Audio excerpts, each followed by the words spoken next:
Perdagangan internasional adalah proses jual beli barang dan jasa antara negara-negara di dunia.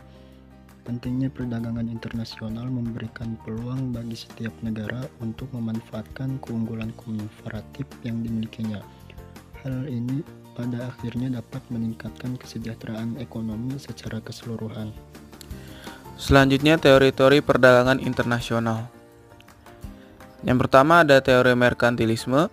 Teori ini menekankan para pemerintah dalam mencapai surplus perdagangan melalui peningkatan ekspor dan pembatasan impor. Lalu teori Heckscher-Ohlin. Teori ini menjelaskan bahwa negara akan mengekspor barang yang memanfaatkan faktor produksi yang melimpah dan mengimpor barang yang memerlukan faktor produksi yang langka. Selanjutnya ada teori keunggulan mutlak oleh Adam Smith. Teori ini berfokus pada spesialisasi yang memungkinkan negara memproduksi barang secara lebih efisien. Lalu ada teori keunggulan komparatif oleh David Ricardo. Teori ini menyatakan bahwa perdagangan dapat menguntungkan meskipun satu negara tidak memiliki keunggulan mutlak.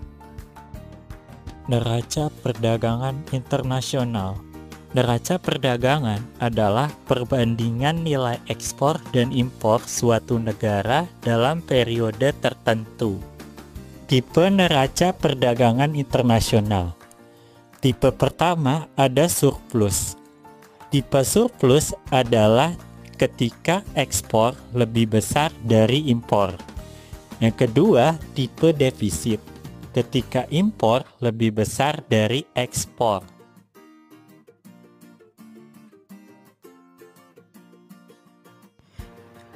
Neraca pembayaran adalah perbandingan penerimaan uang antara dua negara atau dalam perdagangan dunia, berupa daftar perkiraan yang terperinci tentang transaksi perdagangan yang diselenggarakan oleh negara dalam jangka waktu tertentu.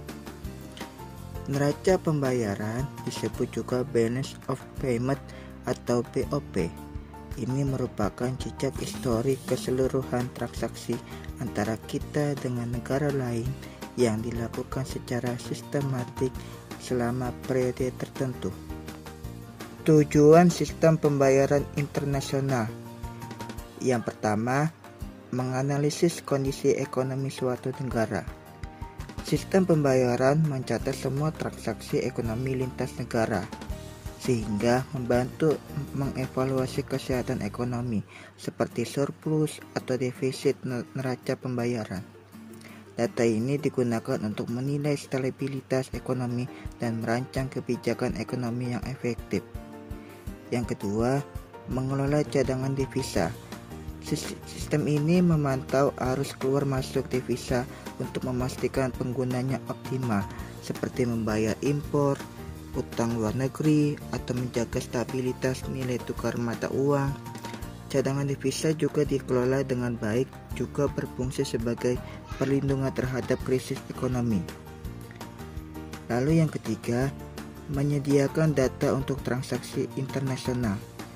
Sistem pembayaran memberikan data yang akurat dan transparan terkait perdagangan, investasi, dan aliran modal internasional.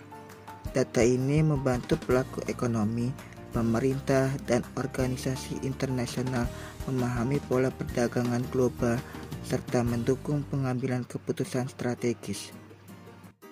Cara pembayaran internasional. Yang pertama, kompensasi pribadi.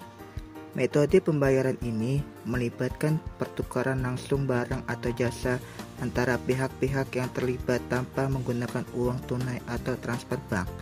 Meski sederhana, cara ini jarang digunakan karena kurang fleksibel dan sulit diterapkan pada transaksi kompleks.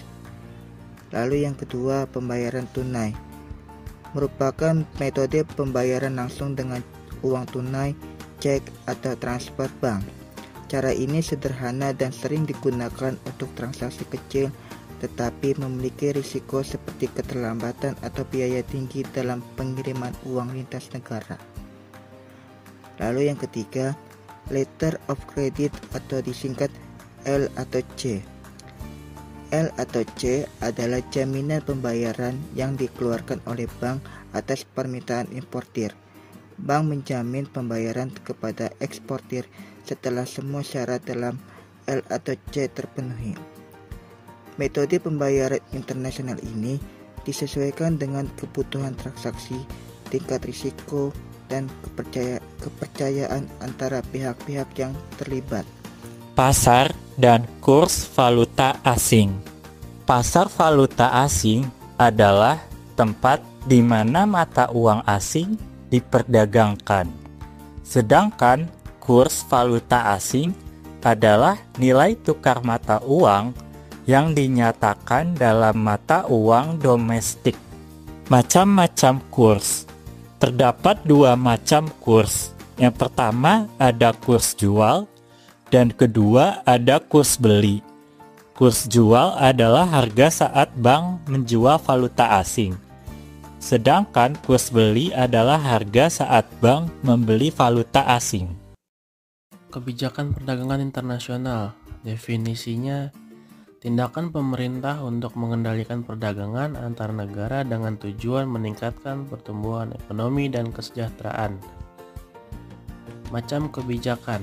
Yang pertama ada tarif impor, yaitu pajak untuk melindungi industri domestik. Selanjutnya ada kuota impor, pembatasan jumlah barang yang dapat diimpor. Selanjutnya ada subsidi ekspor atau dukungan finansial untuk meningkatkan daya saing eksportir.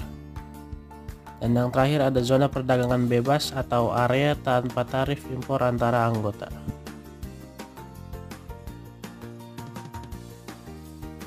Kesimpulannya, materi ini memberikan pemahaman dasar tentang teori-teori perdagangan internasional, neraca perdagangan, sistem pembayaran internasional, pasar valuta asing, dan kebijakan perdagangan.